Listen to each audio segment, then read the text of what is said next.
Welcome everybody to the Center for Asia Pacific Initiative's first Lunch and Learn of the term. A little bit later than lunchtime, but feel free to eat if you brought something. We're delighted to be able to launch our season with Zhongping Chen's book launch. I started reading it yesterday knowing that I was going to be introducing Dr. Chen, and I found the introduction is a delightful way of summarizing how a moment in one's personal life can turn somebody's attention to a different way of thinking about things. And I found it fascinating, and I'm looking forward to reading the rest of the book. Dr. Chen came to UVic in 2002, and he's with the Department of History. The other claim to fame, apart from having published this new book, is that he and fellow colleague Dr. Gray Blue and Ying Liu from the University Library have just been awarded an MCRI grant that's going to enable them, along with several other universities in Canada, to investigate the Indian Ocean world, the making of the first global economy in the context of human-environment interaction. So Dr. Chen is a very busy man, and we thank him for coming and sharing his ideas with us today. Hey, thank you, Helen, for your introduction. And also I want to thank all the audience for coming. And in my introductory course on Chinese history, I told my students, and all of them were invited to a free lunch. So all of them were excited until they found that this actually is a book lunch, not a free meal in a Chinese restaurant. So I guess very few of them finally came. But I think most of you actually knew from the beginning this is not a free meal in Chinese restaurant, but it still came. So that really means a lot to me, and I really appreciate that. So first let's start from the general theory of the book, the network theory. Why network theory matters for all of us? I think the best definition for network actually is given by a Canadian scholar, Barry Wellman, and his colleagues from the University of Toronto. And according to them, a social network is composed of its members, sometimes called nodes, and a set of relationships such as kinship, frequent contact, information flows, conflicts, or emotional support. So this definition was given by in the article Networking 关系.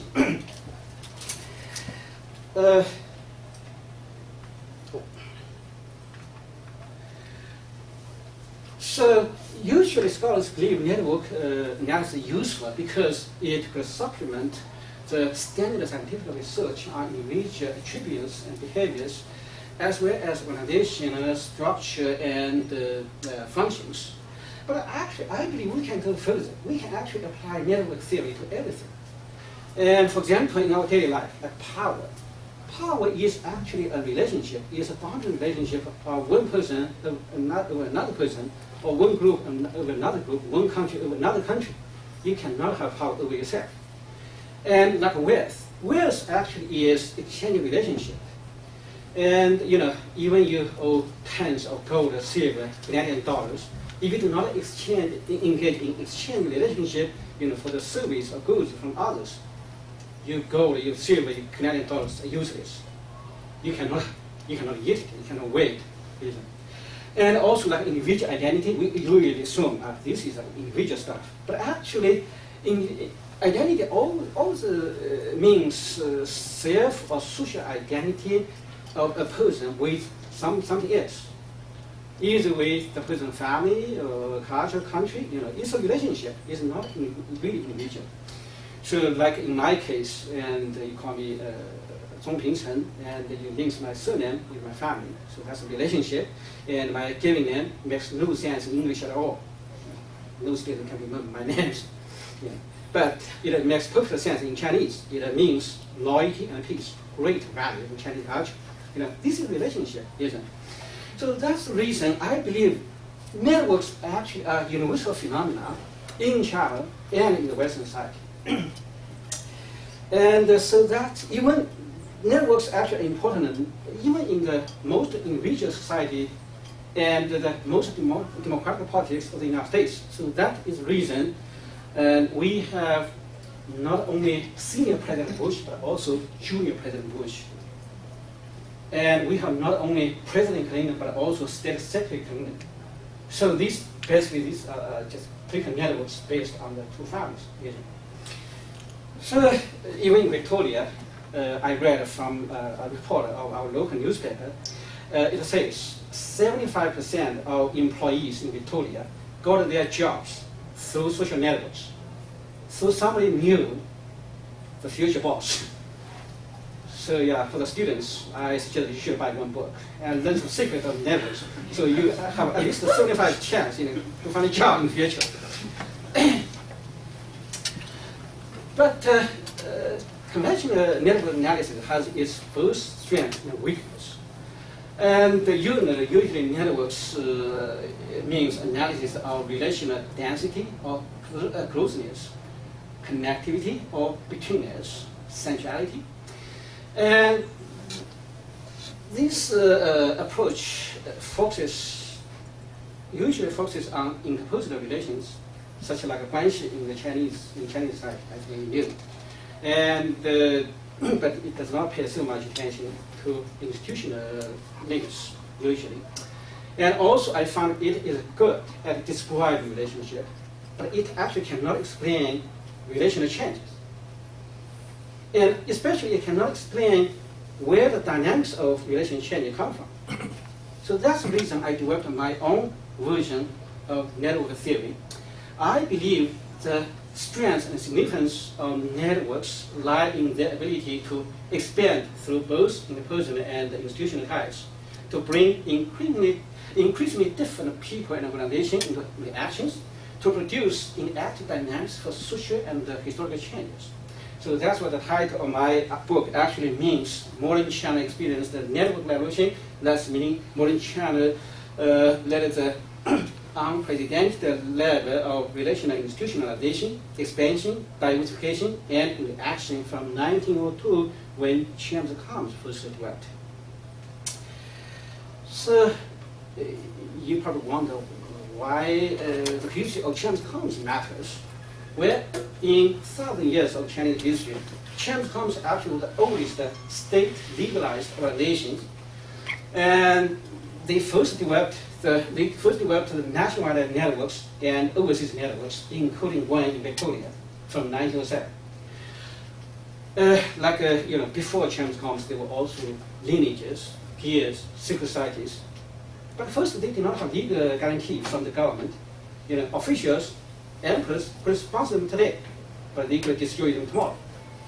And second, they never developed such universal networks as Chen's commerce. You probably also knew the revolution leader Sun Yat-sen established his revolutionary organization in Hawaii to revive Chinese society from 1894. But his organization actually was earlier than Chen's commerce, that appeared in 1902. But this organization was basically Cantonese secret society. It developed two branches, one in Hong Kong, another one in Yokohama. Neither was active.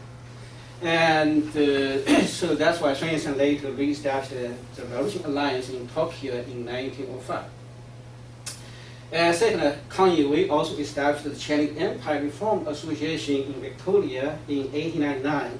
And that organization later developed more than 160 branches in the whole world. And had millions of dollars of investment in Mexico, Hong Kong, New York. And this actually is the subject of my next book. But this organization was still illegal in China until the end of the Qing Dynasty in 1911. So that's the reason I focused on Chen's commerce.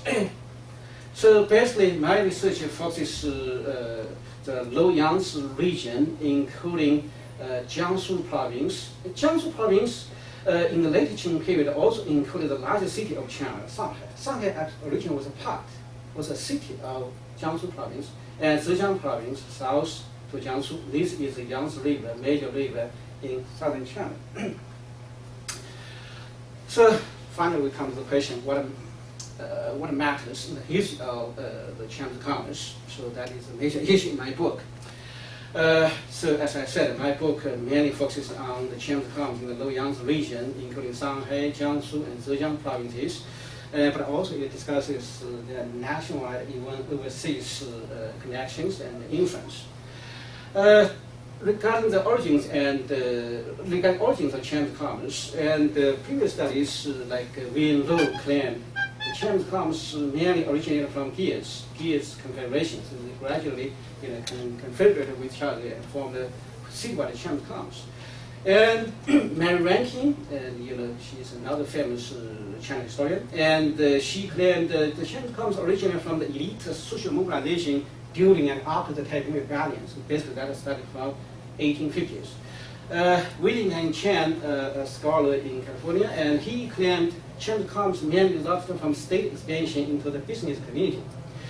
But if you just look at the statistics here, you can find a problem here. So my book includes a lot of documentary analysis. We cannot repeat it there.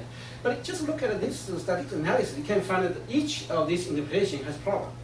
First, from 1601 to 1912, in the Low-Yangtze region, there appeared 569 gears in Jiangsu and Zhejiang provinces in this region.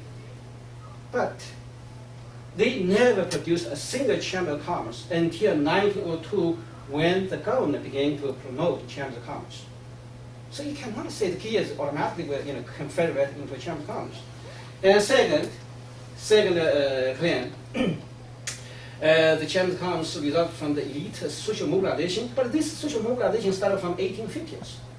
Why the Chamber of Commerce suddenly appeared more than half a century later in 1902?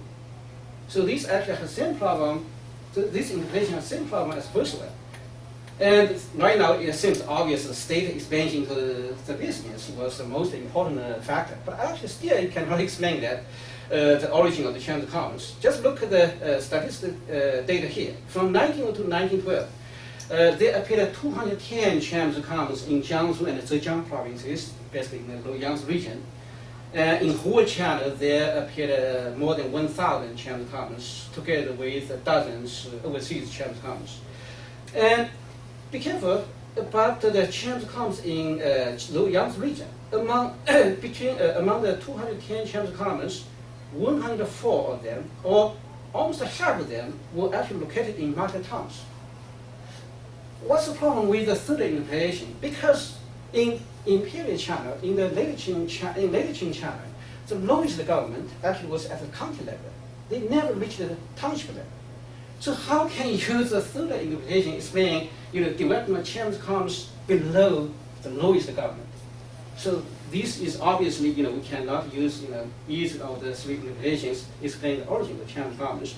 And certainly the easiest way is put all of them together. Regard all of them as factors for the development of Chamber of Commerce. But I think that's simplistic. Actually, my argument goes further. I believe dynamics for the development of Chamber of Commerce came from the interaction between the different factors. First, actually, in my research on dozens, or actually almost hundreds of gears, I did not find a single case. The gears actually merged into larger ones, as William Lowe claimed. And the gears usually became more and more specialized, dividing the smaller gears, more specialized gears. But the gears leaders and other elite merchants used these kind of larger and larger numbers of gears to develop their social relations. Because usually one gear leader actually could hold multiple positions in different gears.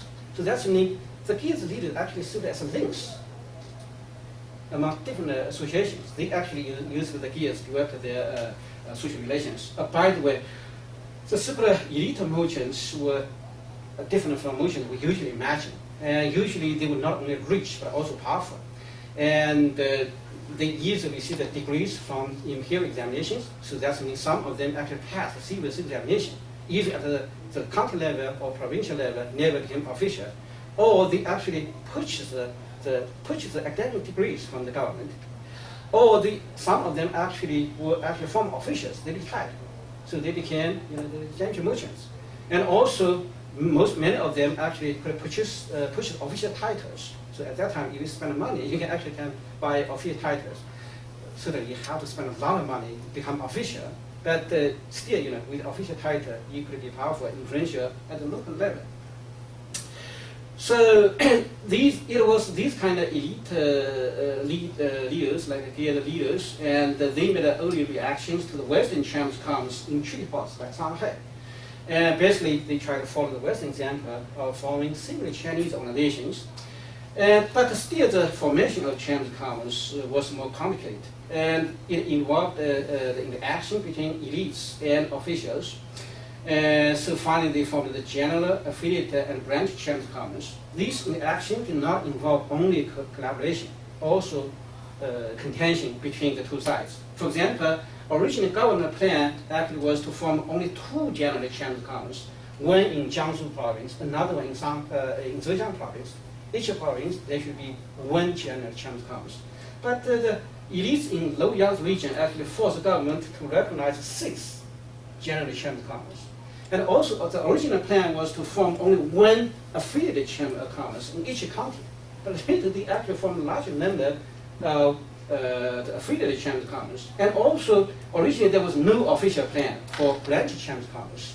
But actually, these elites forced the government to develop a new level of chamber of commerce at the lowest level, county level, the township level, the branch chamber of commerce. So this that was the first issue I discussed regarding the origin of the Chinese commerce. Second issue is about the Chinese commerce network expansion and diversification. So that was obvious first in the emotional composition and the compositional change in the Chinese commerce. And typical example is Shanghai. Shanghai General Chamber of Commerce. And because like Susan Man, she was once the president of the Association for Asian Studies, like Susan Man and Brian Goldman, and they claimed the Shanghai General Chamber of Commerce was always under the Ningbo dominance.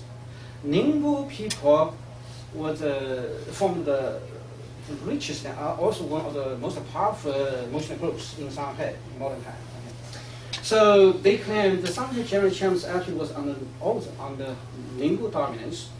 And also, like a French scholar, Marie-Claire Bourget, and a leading Chinese historian, Zhang Kaiyuan, they claimed Chinese commerce were actually bourgeois organizations. Mainly the super bourgeois class mainly were involved in modern business, like Western style banks, industries, and something like that. But if you look at the date I presented here, you can find the problem in the interpretation.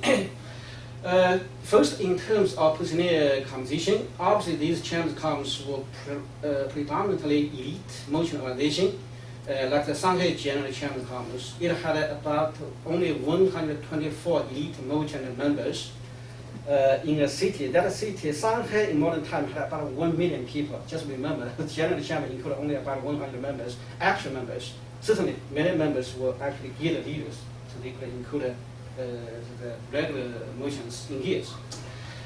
And also, they had to pay high membership fee. Actually, even the elite merchants were classified into 6 ranks, and then they had to pay the annual membership fee from 30 to 300 silver dollars a year. So that was a lot of money. Regular merchants really could not afford that.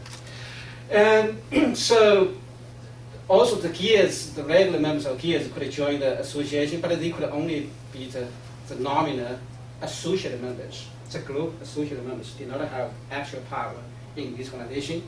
So you will assume this organization was old boy club, but actually it was not. According to my analysis, every year the newcomers to the membership and leadership of 3 Chinese commerce, one in Shanghai, another one in Suzhou, a third one actually was in the town, a market town south to Suzhou. It was a famous silk town, silk factory town actually. Yeah. So according to my analysis, between 1905 and 1911, every year there were about 24 to 38% of newcomers and the membership and leadership of the Chinese commerce. just imagine, they actually experienced dramatic change in their prisoner condition. And this happened mainly because they had to, went through an election, and also they actually Champions imposed the limited tenure, and also they forced the retirement of some senior leaders. So this actually make it better than the Chinese Communist Party recently. These kind of prisoner change also led to relational change in elite membership and leadership. For example, whether the Shanghai General Chamber of Commerce was under Ningbo dominance, yes and no. Originally, the Chamber of Commerce was really under Ningbo dominance.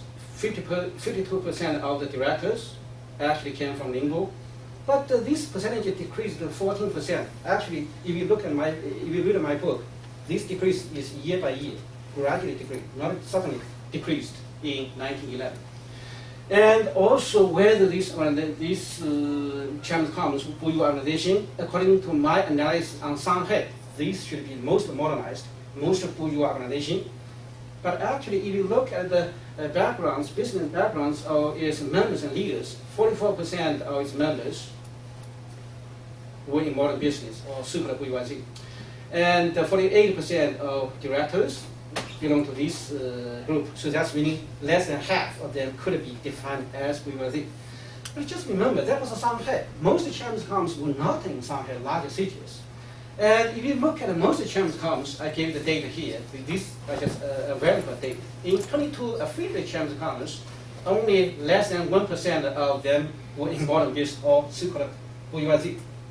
So this is very interesting because right now is the 100th anniversary of the 1911 revolution, and Chinese historian always define, Marxist historian always define 1911 revolution as bourgeois revolution.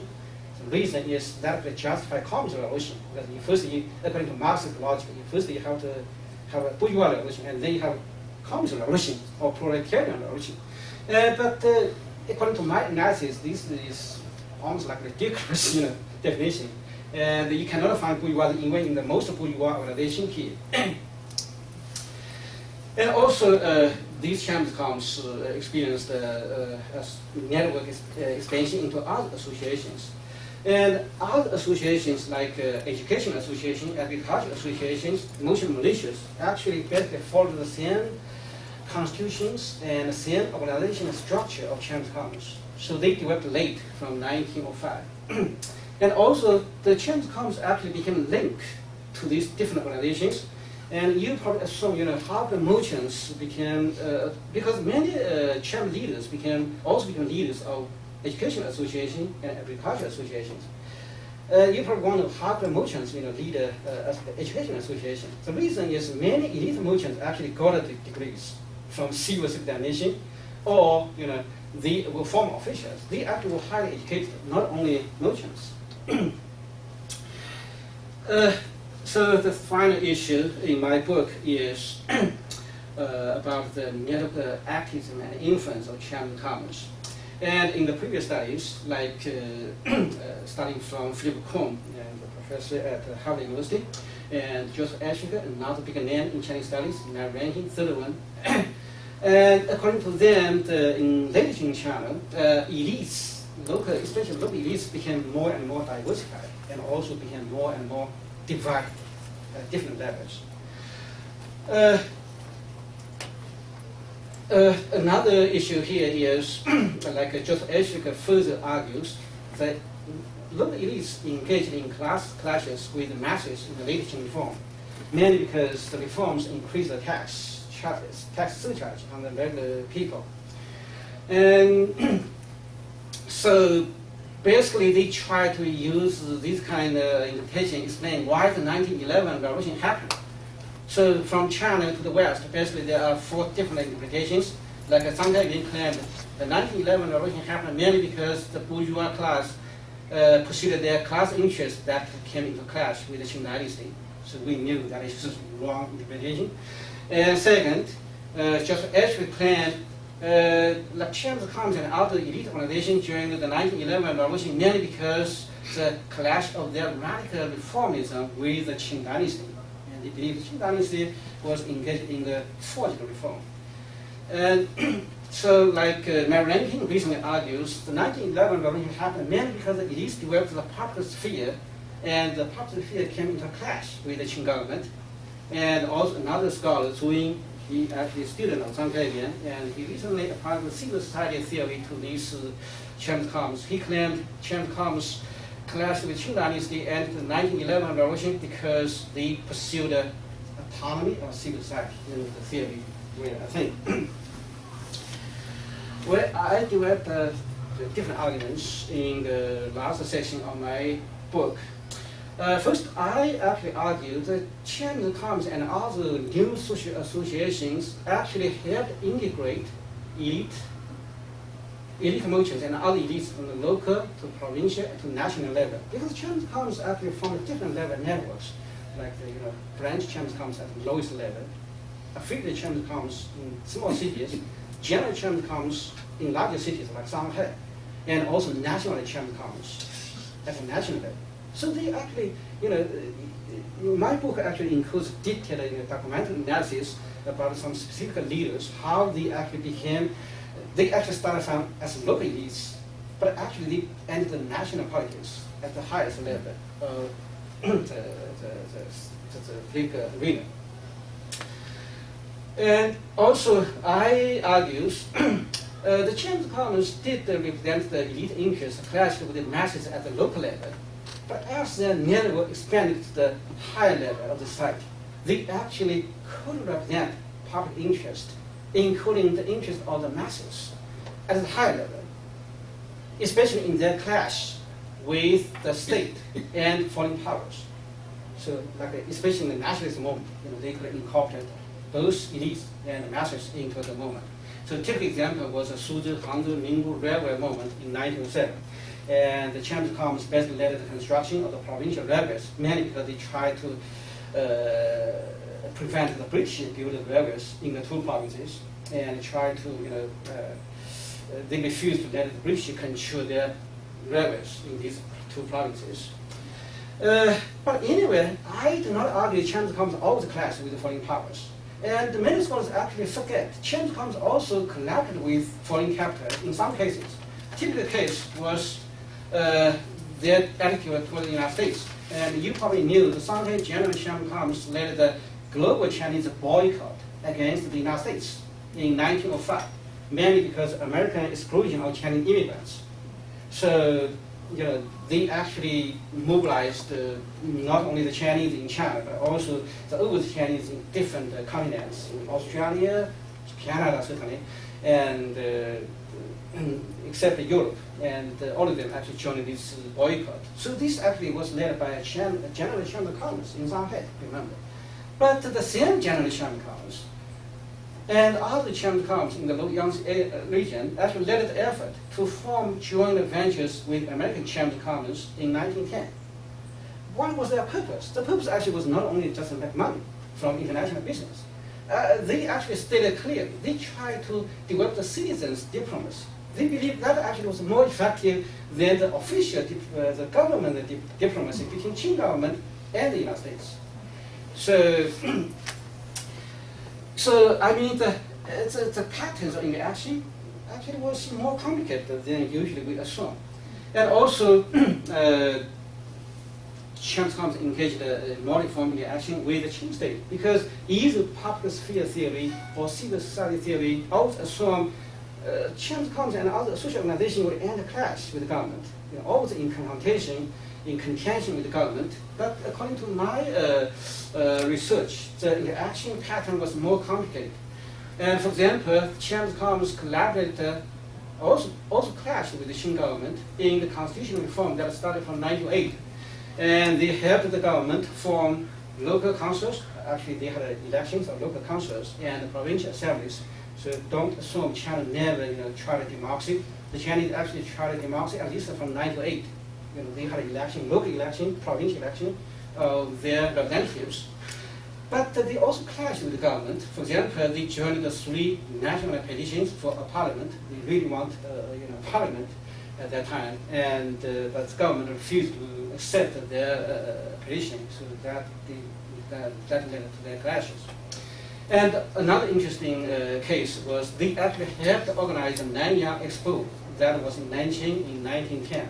So this is also funny because we just have Shanghai Expo last year, exactly 100 years later. So that's the reason last year I actually received one unexpected call from a European journalist from Belgium. And he actually interviewed me about the Nanyang Expo. I was surprised how he found that. Actually, I did research on that.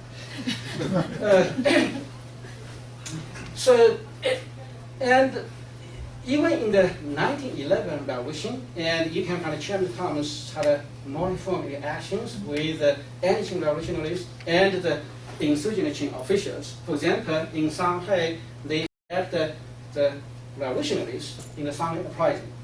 The major leader of the revolution actually was captured by the Qing army, would have been almost executed. But Shanghai General Chinese Communists provided crucial help because it had merchant militias that actually were very strong force in Shanghai. They used merchant militias and helped release the major revolution leader and defeat the Qing force in Shanghai. So that actually led to the success of the revolution in Shanghai. And in Suzhou, there was another pattern. And in Suzhou, the Chinese Communists actually pushed the Suzhou governor to declare independence from the Qing government. So this actually later became a major pattern of the 1911 revolution in different provinces. So this actually was a major pattern for the 1911 revolution. And by the way, the Suzhou pattern was so peaceful, and even the elites felt embarrassed because that was not like a revolution, is it?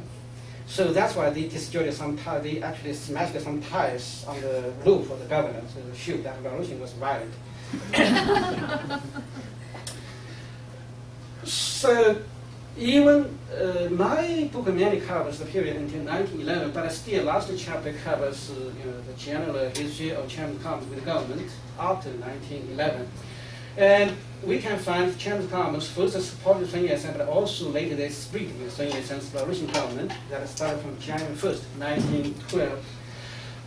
The reason is Sun Yat-sen's government imposed a heavy tax on them, and also the revolution government failed to maintain social order. So that's why they turned to Yuan Shihai's military regime for national unification. And they endorsed Yuan Shihai, but they still challenged Yuan Shihai. For example, they refused to accept Yuan Shihai's law for Chinese Communists. They actually forced Yuan Shihai to change the law for Chinese Communists. That actually was unusual. Just remember, Yuan Shihai established the dictatorship, dissolved all the parliaments, dissolved the parliament, the provincial assemblies, all the local councils. But he was not able to dissolve Chinese Communists. Instead, the Chinese Communists actually defeated him in the battle over the law for Chinese Communists. And basically, I mean, they continued these kind of actions with the warlord governments and Nanjing regime until 1939. In 1950, the Chinese Communist Party took over mainland China, and it forced all the Chinese Communists to change their name to the Union of Industry and Commerce, or 工商联, 中国工商联. So, but the interesting thing is, after almost like more than 30 years, suddenly all these Union of Industry and Commerce changed the name back to Chinese Commerce in the late 1980s. So right now you can see a lot of Chinese Commerce reappear in mainland China. So basically, I argue, these Chinese Communists led the institutionalized, irreversible network revolution. So that could not be reversed by the government in any way, either warlord government, Yuan Shihai's government, warlord government, the nationalist government, or the communist government. Instead, these kind of new associations actually became basis for social solidarity. So later, if the regular people want to engage in any political actions, they actually join this kind of organization. And also, if you look at this association, they also became the political social basis of state legitimacy.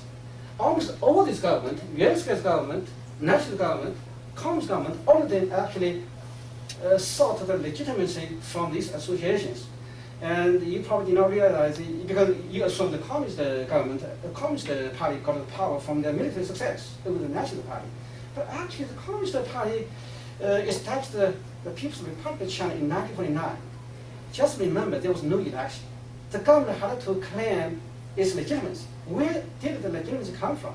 It actually came from the Chinese People's Political Consultative Conference. it was a united front organization composed of these kind of Chinese communists and other organizations. The communist power actually claimed legitimacy from these associations. So that is basically what I discussed in my book. So let's still have a few minutes. Let's go to some general implications of my book.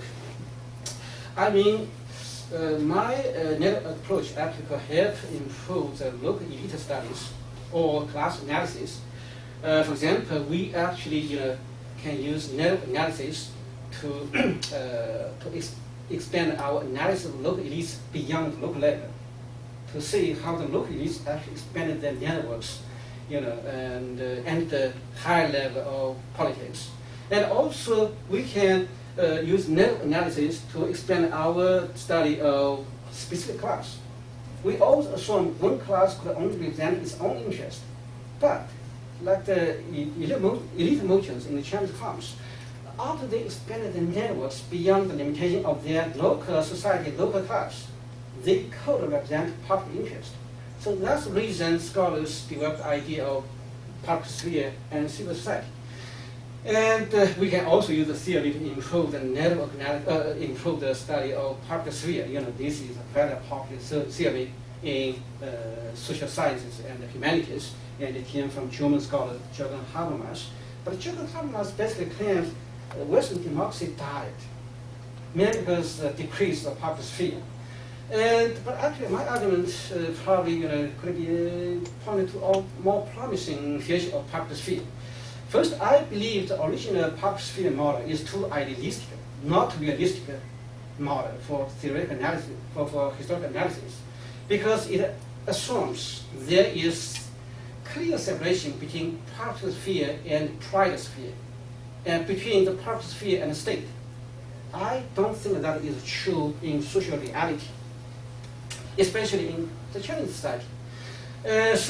Instead, I believe we can start the network analysis of public sphere in connection with the private interest and in multi-form interaction with the state. So public sphere was not always in constant contention, confrontation with the state. It could also cooperate with the state. It could also engage in compromise with the state, engage in negotiation with the state. There were many different interactions there.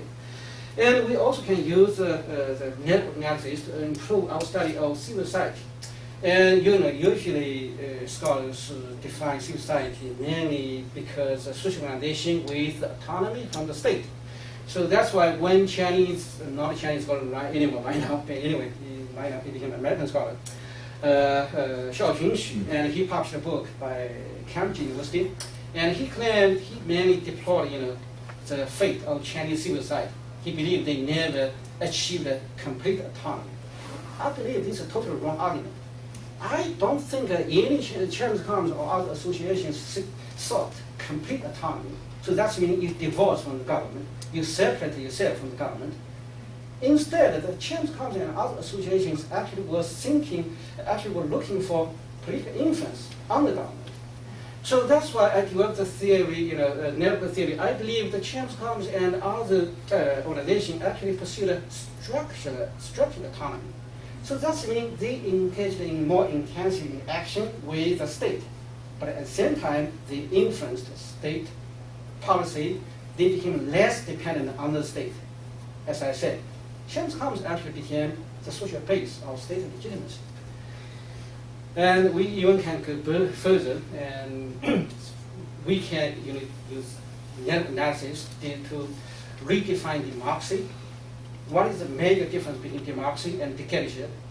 And I think we can use the network analysis to define democracy as institutionalized, expand the diversified networks that include the different social forces, different political parties into the political process, a decision-making process. And also we can use network analysis to study globalization. So you can look at the globalization as dynamic network. It gradually expanded and became more and more diversified and brought more and more different people, ethnic groups, countries into action. That produced the exciting moment of globalization today. And finally, as historian, I believe we can actually apply the network approach to history as whole.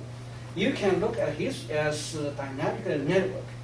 And the historical moment, history usually results from the interaction of different forces, not a single force, or is unilateral will can determine the direction of history. History is determined by the reaction of different forces. So this is my, basically, certainly this is just what I'm thinking today. These the final 3 points, and these are not in my own book. So I think I have talked enough, and right now I'm open to audience for any questions.